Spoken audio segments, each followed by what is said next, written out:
जय माता दी। आप सभी का हमारे YouTube चैनल पर हार्दिक स्वागत है। श्रीमद् देवी भागवत महापुराण कथा अध्याय 6 में आज सुने भगवती लक्ष्मी के शाप से विष्णु का मस्तक कट जाना, वेदों द्वारा स्तुति करने पर देवी का प्रसन्न होना, भगवान विष्णु के हयग्रीव अवतार की कथा। यदि आप श्रवण करते हैं तो कृपया एक लाइक अवश्य करें और चैनल को सब्सक्राइब अवश्य करें। ऋषिगण बोले, हे सूत जी, हमारा चित्त संदेह रूपी सागर में पूर्णतः डूबता जा रहा है, क्योंकि आपने महान आश्चर्यजनक तथा संसार को विस्मित कर देने वाली ये बात कह दी कि विष्णु के शरीर से उनका सिर अलग हो गया था और वे सर्वपालक जनार्दन पुनः हयग्रीव हो गए थे। वेद भी जिन भगवान विष्णु का स्तवन करते हैं, समस्त देवता जिनका आश्रय ग्रहण करते हैं, जो आदि देव हैं, जगत के स्वामी हैं और सभी कारणों के भी कारण हैं, दैव योग से उनका भी मस्तक कैसे कट गया। सूत जी बोले, हे मुनियों, आप सभी लोग एकाग्र चित्त होकर परम तेजस्वी देवादिदेव भगवान विष्णु का चरित्र सुनिए। किसी समय वे सनातन देव विष्णु 10,000 वर्षों तक भीषण युद्ध करके अत्यंत थक गए थे। तदनंतर एक समतल तथा शुभ स्थान पर पद्मासन लगाकर पृथ्वी पर स्थित प्रत्यंचा चढ़े हुए धनुष पर गर्दन टिकाए हुए उस धनुष की नोक पर भार देकर लक्ष्मीपति भगवान विष्णु सो गए और थकावट के कारण दैव योग से उन्हें गहरी नींद आ गई। कुछ समय बीतने के बाद ब्रह्मा, शिव तथा इंद्र सहित सभी देवता यज्ञ करने को उद्यत हुए। वे सब देव कार्य की सिद्धि हेतु यज्ञों के अधिपति जनार्दन भगवान विष्णु के दर्शनार्थ बैकुंठ लोक गए। उस समय उन्हें वहां न देखकर वे देवतागण ज्ञान दृष्टि से देख करके वहां पहुंचे जहां भगवान विष्णु विराजमान थे। वहां उन्होंने सर्वव्यापी भगवान विष्णु को योग निद्रा के वशीभूत होकर अचेत पड़ा हुआ देखा। तब वे देवगण वहीं रुक गए। सभी देवताओं के वहां रुक जाने के बाद जगतपति विष्णु को निद्रा मग्न देखकर ब्रह्मा, रुद्र आदि प्रमुख देवता अत्यंत चिंतित हुए।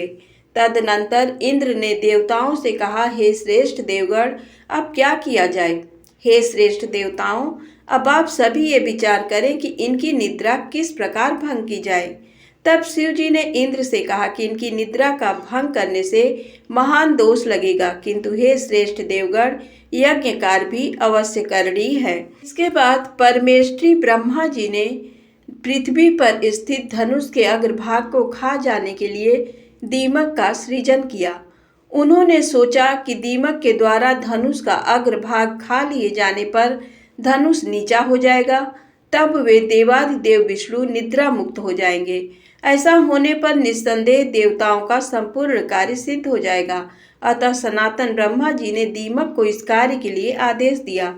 तब दीमक ने ब्रह्मा जी से कहा कि देवादिदेव, जगत गुरु लक्ष्मीपति भगवान विष्णु का निद्रा भंग मैं कैसे करूं, क्योंकि नींद में बाधा डालना, कथा में विघ्न पैदा करना, पति पत्नी के बीच भेद उत्पन्न करना एवं माँ पुत्र के बीच बैर भाव पैदा करने के लिए षड्यंत्र करना ब्रह्म हत्या के समान कहा गया है। अतः मैं देवादिदेव भगवान विष्णु का सुख क्यों नष्ट करूं। हे देव, उस धनुष का अग्रभाग खाने से मेरा क्या लाभ है, जिसके लिए मैं ऐसा पाप करूं। स्वार्थ के वशीभूत होकर ही समस्त लोग पाप कार्य में प्रवृत्त होता है, इसलिए मैं भी इसमें कोई स्वार्थ सिद्धि होने पर ही इसका भक्षण करूंगा। ब्रह्मा जी बोले, सुनो, हम लोग यज्ञ में तुम्हारे भाग की व्यवस्था कर देंगे, इसलिए तुम अविलंब भगवान विष्णु को जगाकर हम लोगों का कार्य संपन्न कर दो। होम कार्य में आहुति प्रदान करते समय जो हव्य आसपास गिरेगा उसी को अपना भाग समझना, और अब तुम शीघ्रता पूर्वक हमारा कार्य करो। सूत जी बोले, हे ऋषियों, ब्रह्मा जी के इस प्रकार कहने के अनंतर दीमक ने धरातल पर स्थित धनुष के अग्रभाग को शीघ्र ही खा लिया, जिससे धनुष की डोरी मुक्त हो गई। प्रत्यंचा के खुल जाने पर धनुष का वह ऊपरी कोना मुक्त हो गया। इस प्रकार एक भीषण ध्वनि पैदा हुई, जिससे वहां सभी देवगण भयभीत हो गए। ब्रह्मांड क्षुब्ध हो उठा, पृथ्वी में कंपन होने लगा, सभी समुद्र उद्विग्न हो गए, जलचर जंतु व्याकुल हो उठे, प्रचंड हवाएं प्रवाहित होने लगी, पर्वत प्रकंपित हो उठे, किसी दारुण आपदा के सूचक उल्कापात आदि महान उपद्रव होने लगे। सूर्य तिरोहित हो गए तथा सभी दिशाएं अत्यंत भयावह हो गई। ये सब देखकर देवता लोग चिंतित होकर सोचने लगे कि इस दुर्दिन में अब क्या होगा। हे तपस्वियों, वे देवतागण ऐसा सोच ही रहे थे कि किरीट कुंडल सहित देवाधिदेव भगवान विष्णु का सिर कट कर कहीं चला गया। कुछ समय पश्चात उस घोर अंधकार के शांत हो जाने पर ब्रह्मा और शंकर ने भगवान विष्णु का मस्तक विहीन विलक्षण शरीर देखा। भगवान विष्णु का सिर विहीन धड़ देखकर वे श्रेष्ठ देवता अत्यंत विस्मित हुए और चिंता सागर में निमग्न होकर शोकाकुल हो विलाप करने लगे। हे नाथ, हे प्रभु, ये कैसी विचित्र अलौकिक घटना हो गई। हे देवाधिदेव, हे सनातन, हम सभी देवताओं के लिए तो ये बात विनाशकारी है। ये किस देवता की माया है जिसके द्वारा आपके सिर का हरण कर लिया गया। आप तो सर्वदा अच्छेद्य, अभेद्य और अदा हैं। हे विभो, इस प्रकार आपके चले जाने पर हम देवता तो मृत्यु को प्राप्त हो जाएंगे। हम लोगों के प्रति आपका कैसा स्नेह था। हम लोग स्वार्थ के कारण ही रुदन कर रहे हैं। संकट की ये स्थिति न तो दैत्यों ने, न यक्षों ने और न राक्षसों ने ही पैदा की है, अपितु हम देवताओं ने ही ये विघ्न उत्पन्न किया है। तथापि हे रमापते, इसमें किसका दोष समझा जाए। हम सभी देवता पर आश्रित हैं। हम इस समय क्या करें और कहाँ जाएं। हे देवेश, हम मूढ़ बुद्धि वाले देवताओं के लिए अब कहीं भी कोई शरण नहीं है। ये कोई सात्विकी, राजसी अथवा तामसी माया भी नहीं है जिसके द्वारा आप मायापति जगत गुरु का सिर काटा गया है। तब शिव सहित समस्त देवताओं को करुण क्रंदन करते हुए देखकर वेद वेत्ताओं में श्रेष्ठ देवगुरु बृहस्पति ने उन्हें सांत्वना देते हुए कहा, हे महाभागों, अब इस प्रकार क्रंदन से क्या लाभ है। इस समय तो विवेक का आश्रय लेकर कोई उपाय करना चाहिए। हे देवेंद्र, भाग्य एवं पुरुषार्थ दोनों ही समान श्रेणी के हैं, फिर भी उपाय करना ही चाहिए और वह दैव योग से ही सफल होता है। इंद्र बोले, अनर्थकारी पुरुषार्थ को धिक्कार है। मैं तो दैव को श्रेष्ठतर मानता हूँ, क्योंकि हम देवताओं के देखते देखते विष्णु का सिर कट गया। ब्रह्मा जी बोले, काल द्वारा जो भी शुभाशुभ कर्मों का फल निर्धारित है उसे अवश्य ही भोगना पड़ता है। भाग्य का अतिक्रमण कौन कर सकता है। प्रत्येक प्राणी काल क्रम के अनुसार सुख दुख भोगता ही है, इसमें कोई संदेह नहीं है। जिस प्रकार पूर्व काल में काल की प्रेरणा से शंकर जी ने मेरा मस्तक काट दिया था, उसी प्रकार साप के कारण शिव जी का लिंग कटकर गिर गया था और उसी प्रकार आज विष्णु का सिर कटकर लवण सागर में जा गिरा है। दैव योग से ही इंद्र को भी सहस्र भगों की प्राप्ति हुई।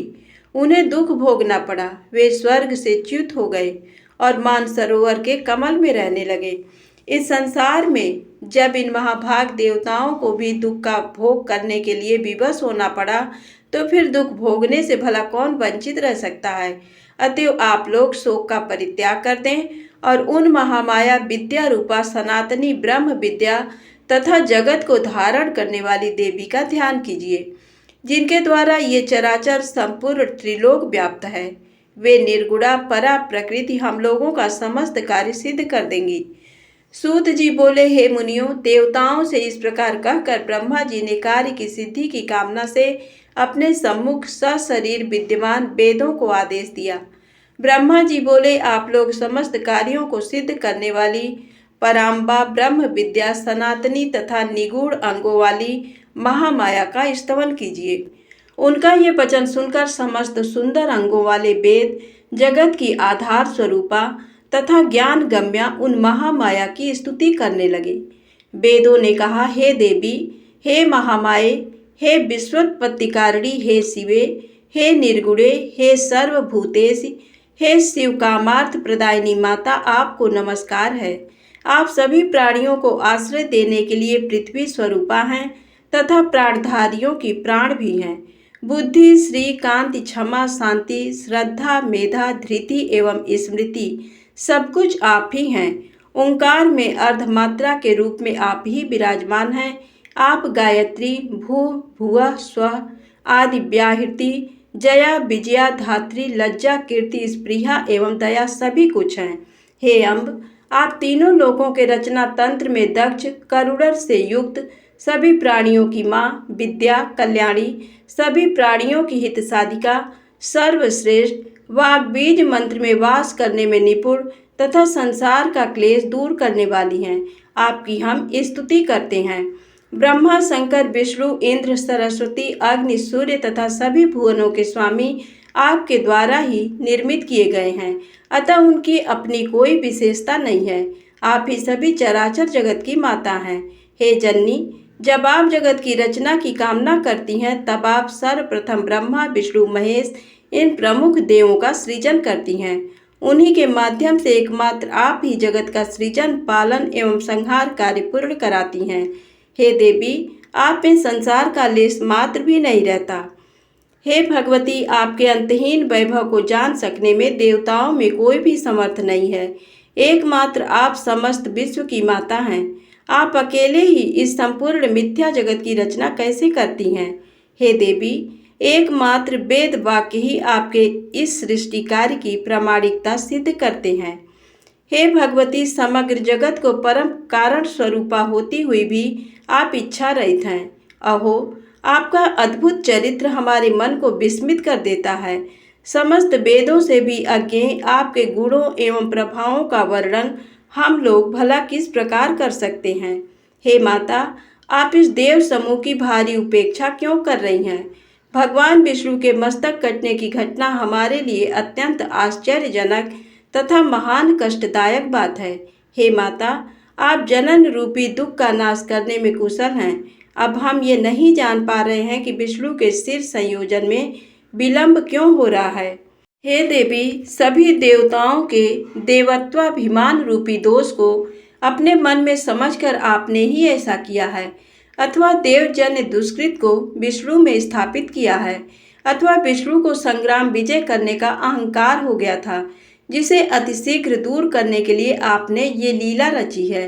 हे माता, हम आपके मनोभावों को समझने में पूर्णतया असमर्थ हैं। हे भगवती, अथवा युद्ध में पराभूत किए गए दैत्यों ने किसी मनोहर तीर्थ में घोर तपस्या करके आपसे वरदान प्राप्त कर लिया है, जो विष्णु के सिर कटने का कारण बना है। हे भवानी, अथवा विष्णु को सिरविहीन रूप में देखने के लिए आप इस समय कोई विनोद कर रही हैं। जगत के समस्त कार्यों को संपादित करने में प्रमुख भूमिका वाले अतिशय प्रभावशाली ये देवता आपको निरंतर नमस्कार करते हैं। हे देवी, सर्वलोकाधिपति विष्णु को जीवित करके आप देवताओं को शोक सागर से पार कीजिए।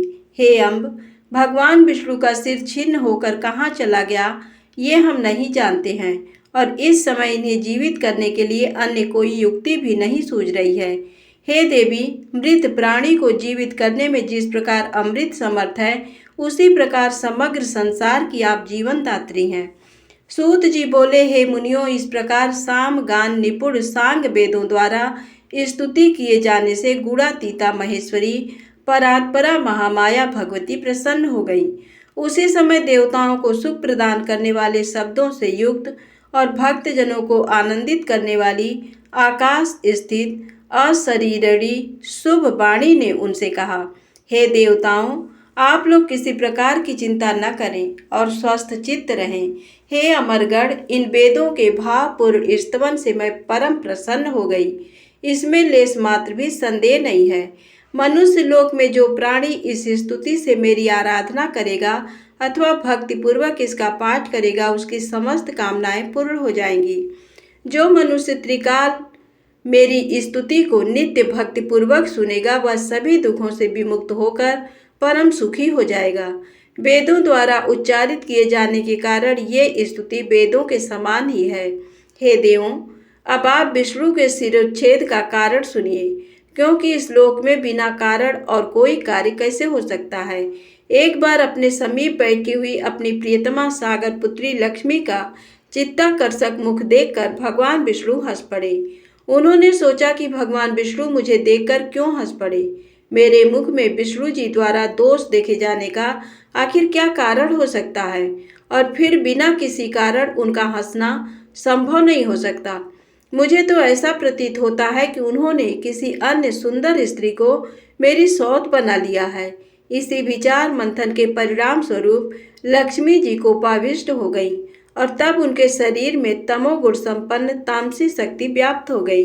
तदनंतर किसी दैव योग के प्रभाव से देवताओं के कार्य साधन के उद्देश्य से ही उनके शरीर में अत्यंत उग्र तामसी शक्ति प्रविष्ट हुई। तब लक्ष्मी जी के शरीर में तामसी शक्ति का समावेश हो जाने के कारण वे अत्यंत क्रोधित हो उठी और उन्होंने मंद स्वर में ये कहा, तुम्हारा ये सिर कट कर गिर जाए। स्त्री स्वभाव के कारण भावीवश तथा संयोग से बिना सोचे समझे ही लक्ष्मी जी ने अपने ही सुख को विनष्ट करने वाला शाप दे दिया। सौत के व्यवहार आदि से उत्पन्न होने वाला दुख वैधव्य से भी बढ़कर होता है। मन में ऐसा सोचकर तथा शरीर पर तामसी शक्ति का प्रभाव रहने के कारण उन्होंने ऐसा कह दिया था। मिथ्याचरण, साहस, माया, मूर्खता, अतिलोभ, अपवित्रता तथा दयाहीनता ये स्त्रियों के स्वाभाविक दोष हैं। अब मैं उन वासुदेव को पूर्व की भांति सिरयुक्त कर देती हूँ। इनका सिर पूर्व शाप के कारण लवण सागर में डूब गया है। हे श्रेष्ठ देवताओं, इस घटना के होने में एक अन्य भी कारण है। आप लोगों का महान कार्य अवश्य सिद्ध होगा, इसमें कोई संदेह नहीं है। प्राचीन काल में महाबाहु एवं अति प्रसिद्ध हयग्रीव नाम वाला एक दानव था, जो सरस्वती नदी के तट पर बहुत कठोर तपस्या करने लगा। वह दैत्य आहार का त्याग कर समस्त इंद्रियों को बस में करके तथा सभी प्रकार के भोग ऐश्वर्य से दूर रहते हुए मेरे माया बीजात्मक एकाक्षर मंत्र ह्रीम का जप करता रहा। इस प्रकार समस्त आभूषणों से विभूषित मेरी तामसी शक्ति का सतत ध्यान करता हुआ वह 1000 वर्षों तक कठोर तप करता रहा। उस समय उस दैत्य ने जिस रूप में मेरा ध्यान किया था, उसी तामस रूप में उसे दर्शन देने हेतु उसके समक्ष मैं प्रकट हुई। उस समय सिंह पर आरूढ़ हुई मैंने दयापूर्वक उससे कहा, हे महाभाग, तुम वरदान मांगो। हे सुब्रत, मैं तुम्हें यथेच्छ वरदान दूंगी। वह दानव देवी का ये वचन सुनकर प्रेम विह्वल हो उठा और उसने तत्काल प्रणाम और प्रदक्षिणा की। मेरा रूप देखते ही प्रेम भावना के कारण प्रफुल्लित नेत्रों वाला तथा हर्षातिरेक के कारण अश्रुपूरित नयनों वाला वह दानव मेरी स्तुति करने लगा। हयग्रीव बोला, हे महामाये, हे जगत का सृजन पालन संहार करने वाली, हे भक्तों पर कृपा करने में निपुण, हे सकल काम प्रदायिनी, हे मोक्षदायिनी, हे शिवे, आप देवी को नमस्कार है। पृथ्वी, जल, तेज, वायु एवं आकाश, इन 5 महाभूतों का कारण आप ही हैं तथा गंध, रस, रूप, स्पर्श एवं शब्द, इन तत्वों का कारण भी आप ही हैं। हे महेश्वरी, नासिका, जिह्वा, नेत्र, त्वचा, कान ये ज्ञानेंद्रियां तथा हाथ, पैर, वाक, लिंग, गुदा ये कर्मेंद्रियां आपसे ही उत्पन्न हैं। देवी बोली, तुम्हारा क्या अभिष्ट है? जो कुछ भी तुम्हारा अभिलषित वर हो मांग लो, मैं उसे अवश्य पूर्ण करूंगी, क्योंकि मैं तुम्हारी अनन्य भक्ति तथा अद्भुत तपस्या से अतिशय प्रसन्न हूँ। हयग्रीव बोला, हे माता, आप मुझे वैसा वरदान दे जिससे मेरी मृत्यु कभी ना हो और देव दानों द्वारा अपराजित रहता हुआ मैं सदा के लिए अमर योगी हो जाऊं। देवी बोली, जन्म लेने वाले की मृत्यु निश्चित है और मरने वाले का जन्म भी निश्चित है। लोक में स्थापित इस प्रकार की मर्यादा का उल्लंघन कैसे संभव है? अतएव हे दानव श्रेष्ठ, मृत्यु को अवश्यम भावी जानकर अपने मन में सम्यक विचार करके तुम अन्य यथेच्छ वर मांग लो। हयग्रीव बोला, हे जगदम्बे, मेरी मृत्यु हयग्रीव से ही हो, किसी अन्य से नहीं। मेरी इसी मनोवांछित कामना को आप पूर्ण करें। देवी बोली, हे महाभाग, अपने घर जाकर अब तुम सुखपूर्वक राज्य करो। हयग्रीव के अतिरिक्त अन्य किसी से भी तुम्हारी कदापि मृत्यु नहीं होगी। उस दैत्य को ये वरदान देकर मैं अंतर्धान हो गई और वह भी परम प्रसन्न होकर अपने घर लौट गया। वह दुष्टात्मा इस समय मुनिजनों तथा वेदों को हर प्रकार से पीड़ित कर रहा है और तीनों लोकों में कोई भी ऐसा नहीं है जो उसका संहार कर सके। अतः त्वष्टा इस अश्व का मनोहर सिर अलग करके उसे इन सिर विहीन विष्णु के धड़ पर संयोजित कर देंगे। तत्पश्चात देवताओं के कल्याणार्थ भगवान हयग्रीव उस पापात्मा, अत्यंत क्रूर तथा दानवी स्वभाव वाले महाअसुर हयग्रीव का संहार करेंगे। सूत जी बोले, देवताओं से इस प्रकार कहकर भगवती शांत हो गई और इसके बाद देवगढ़ परम संतुष्ट होकर देव शिल्पी विश्वकर्मा से बोले, देवताओं ने कहा आप विष्णु के धड़ पर घोड़े का सिर जोड़कर देवताओं का कार्य कीजिए। वे भगवान हयग्रीव ही दानव श्रेष्ठ दैत्य का वध करेंगे। सूत जी बोले, देवताओं का ये वचन सुनकर विश्वकर्मा ने अति शीघ्रता पूर्वक अपने खड्ग से देवताओं के सामने ही घोड़े का सिर काटा। तत्पश्चात उन्होंने घोड़े का वह सिर अविलंब विष्णु भगवान के शरीर में संयोजित कर दिया और इस प्रकार महामाया भगवती की कृपा से वे भगवान विष्णु हयग्रीव हो गए। कुछ समय बाद उन भगवान हयग्रीव ने अहंकार के मद में चूर उस देव शत्रु दानव का युद्ध भूमि में अपने तेज से वध कर दिया। इस संसार में जो प्राणी इस पवित्र कथा का श्रवण करते हैं वे समस्त पापों से मुक्त हो जाते हैं, इसमें लेश मात्र भी संदेह नहीं है। महामाया भगवती का चरित्र अति पावन है तथा पापों का नाश कर देता है। इस चरित्र का पाठ तथा श्रवण करने वाले प्राणियों को सभी प्रकार की संपदाएं अनायास ही प्राप्त हो जाती हैं। धन्यवाद। जय माता दी।